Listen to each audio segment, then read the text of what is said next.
America और Israel को लग रहा था कि वो ईरान को कुछ घंटों में घुटनों पर ले आएंगे। आज वही ईरान पासा पलटने के करीब दिख रहा है। तेहरान के MARV तकनीक के आगे दोनों देश बेबस दिख रहे हैं। ईरान ने सिर्फ हॉर्मुज को ही नहीं बांधा बल्कि मिडिल ईस्ट में कोहराम मचा दिया है। अमेरिका के डिजिटल इंटेलिजेंस की कमर तोड़ दी है। ईरान का संदेश साफ है, अगर अरब को बचाना है तो अमेरिका को तुरंत हमले रोकने होंगे, नहीं तो ईरान पूरे एशिया के टेक हब को राख कर देगा, तेल ठिकानों को नष्ट करके दुनिया की इकोनॉमी को चौपट कर देगा। ईरान ने सबसे ज्यादा तबाही 3 इलाकों में मचाई है, जिसमें दुबई की इंटरनेट सिटी, अबू धाबी का खलीफा इकोनॉमिक जोन और मुसाफा इंडस्ट्रियल जोन। इसके अलावा दूसरे देशों के IT सेक्टर भी ईरान के निगाहों में आ चुके हैं। ईरान इन हमलों के लिए 2 खास तकनीक का इस्तेमाल कर रहा है, जिसमें MARV यानी मैन्यूवरेबल री एंट्री व्हीकल तकनीक और दूसरी है MIRV यानी multiple independently targetable re entry vehicle. दोनों ही तकनीक को पकड़ पाने में अमेरिका नाकाम है, क्योंकि इसके जरिए ईरान न सिर्फ सटीक हमले कर पा रहा है बल्कि अमेरिका के डिफेंस सिस्टम को भी कंफ्यूज कर रहा है। ईरान की MARV मिसाइल तकनीक से अरब में कोहराम मचा है। कैसे हमला होता है, इससे आइए समझ लीजिए। पहला चरण लॉन्च फेज का होता है, जिसमें रॉकेट बूस्टर से जमीन या सबमरीन से मिसाइल लॉन्च की जाती है, जो वायुमंडल से बाहर निकलती है। दूसरा फेज होता है मिड कोर्स फेज, जिसमें अंतरिक्ष में निर्धारित ऊंचाई तक मिसाइल पहुंचती है। फिर बूस्टर से अलग होकर MARV यूनिट आगे बढ़ती है। तीसरा फेज है एंट्री फेज का, जिसमें मिसाइल से अलग हुई MARV यूनिट वायुमंडल में प्रवेश करती है।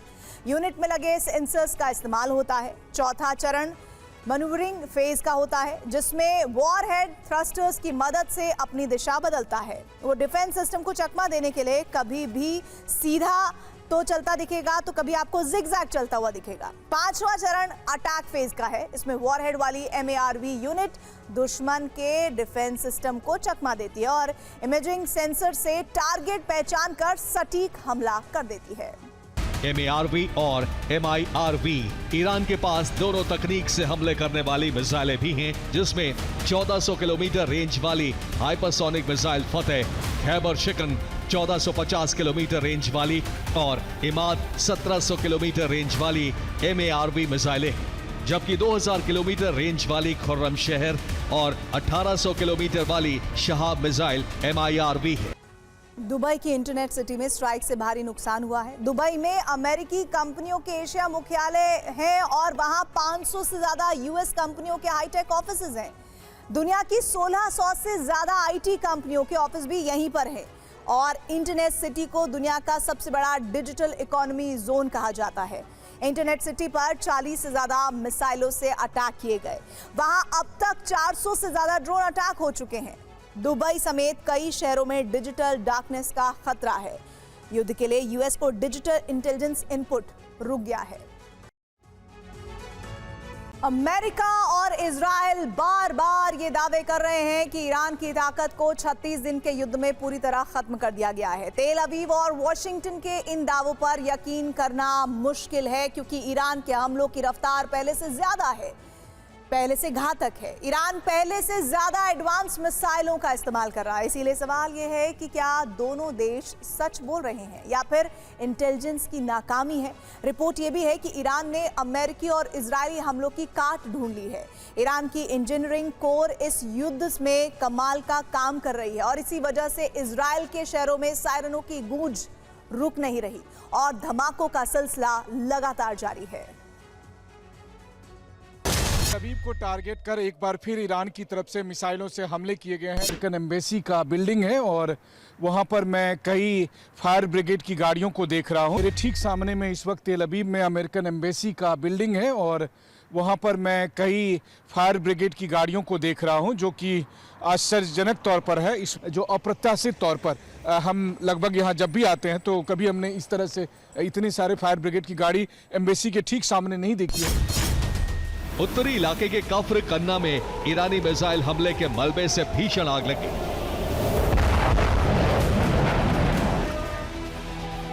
तेल अवीव में इजरायली रक्षा मंत्रालय और इंटेलिजेंस यूनिट के डॉल्फिन बैरक को निशाना बनाकर ईरान ने मिसाइल हमले किए।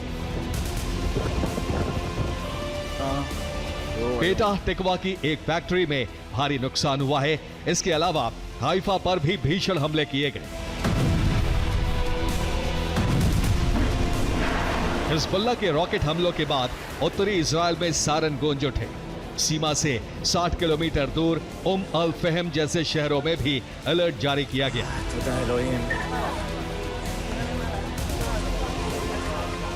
ईरान से दागी गई मिसाइलें नेगेव क्षेत्र के औद्योगिक इलाके में गिरी।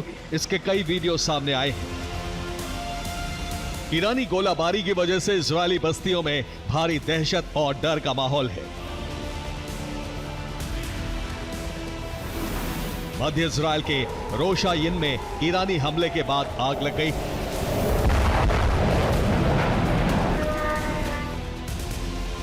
ईरान की एक क्लस्टर वॉरहेड वाली बैलिस्टिक मिसाइल हवा में फटी और उसके छोटे बम तेल अवीव के अलग अलग इलाकों में गिरे।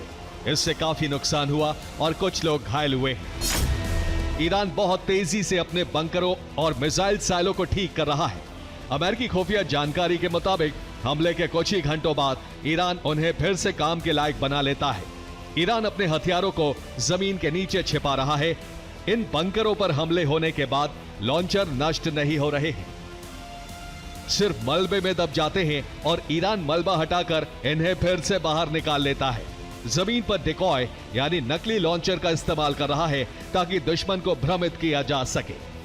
इस वजह से अमेरिका के लिए यह अंदाजा लगाना मुश्किल हो गया है कि ईरान की असली ताकत कितनी बची है। पेंटागन का दावा है कि उसने 5 हफ्तों में ईरान के 11,000 ठिकानों पर हमले किए हैं। व्हाइट हाउस का कहना है कि ईरान के हमले 90% कम हो गए हैं और उसकी नेवी खत्म हो चुकी है। इसके बावजूद ईरान अभी भी हर रोज इजराइल पर 15 से 30 बैलिस्टिक मिसाइलें और 50 से 100 ड्रोन दाग रहा है।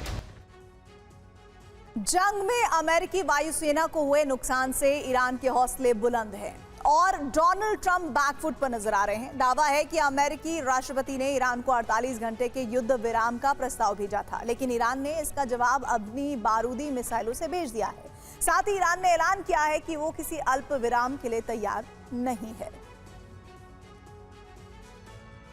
अमेरिकी मीडिया रिपोर्ट्स में दावा है कि ट्रंप ने ईरान के सामने 48 घंटे के सीज फायर का प्रस्ताव रखा था।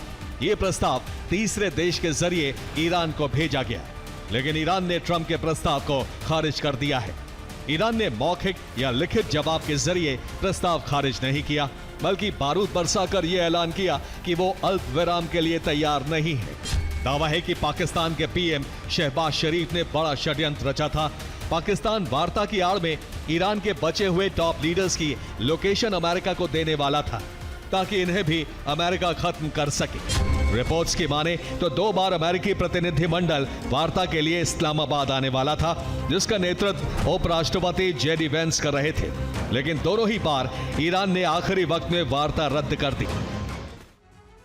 क्या अमेरिकी सेना में ट्रंप के खिलाफ बड़ी बगावत शुरू हो गई है? अमेरिका के पूर्व सेना अध्यक्ष ने बहुत तल्ख बयान देते हुए चेतावनी दी है कि अगर ट्रंप ऐसे ही निर्णय लेते रहे तो अमेरिका की सेना बर्बाद हो जाएगी।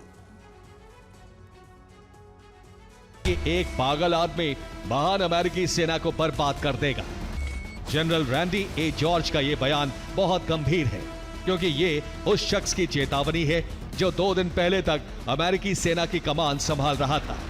इसलिए इस बयान को अमेरिका के भीतर ट्रंप के खिलाफ बड़ी बगावत की शुरुआत माना जा रहा है।